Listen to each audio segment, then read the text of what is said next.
Welcome to Health Reform and Criminal Justice, Advancing New Opportunities, and thank you for taking part of this important conversation. And to those participating on the webcast, welcome to you as well. My name is Elizabeth Schneider. Liz Schneider. I have the opportunity to serve as COCHS Board Chair. 3.5 years ago, we gathered in this very room to discuss a concept called connectivity. The idea that healthcare provided in jails should be connected to healthcare provided in the community, and that by making that connection, we could improve public health and public safety. That concept is now becoming a reality. Due in part to opportunities created through Medicare expansion under the Affordable Care Act, jurisdictions have begun to explore different paths to connectivity.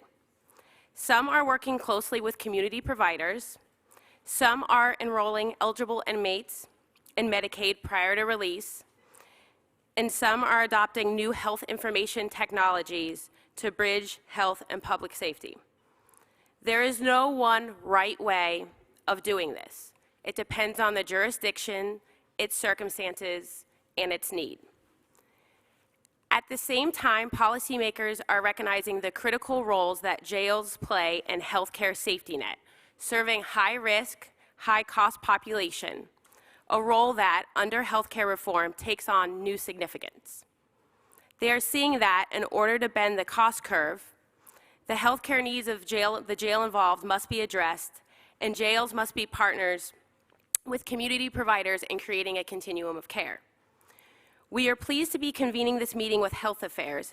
In March, Health Affairs, working with COCHS, published its first ever cluster of articles on health and healthcare for the jail involved, with special attention to implications of Medicare expansion.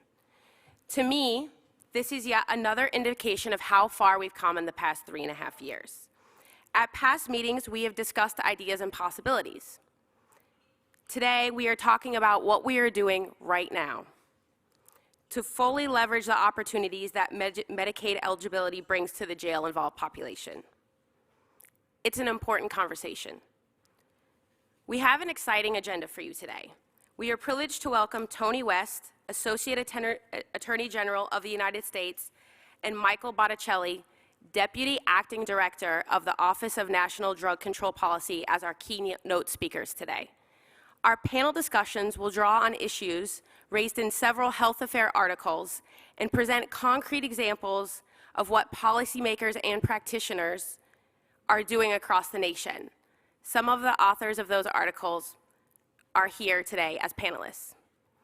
We have a lot of time in the agenda for your participation in each of the panel discussions. We are relying on your experience, insight, and knowledge to deepen the conversation today. Our staff will be roving the aisles with handheld microphones during each of the panel discussions, so please flag them down to join the discussion. We encourage and appreciate if you did so. A few housekeeping items before we get started. First, the most frequently asked question is where are the bathrooms located? If you need to use the restroom, they're right down in the foyer to the right of the stairs. You walked past them on your way up. Second, a quick reminder to please silence your cell phones while the meeting is in session. That'd be very kind of you. Limit distractions. Also, please be sure to pick up a copy of the conference packet downstairs at the registration table.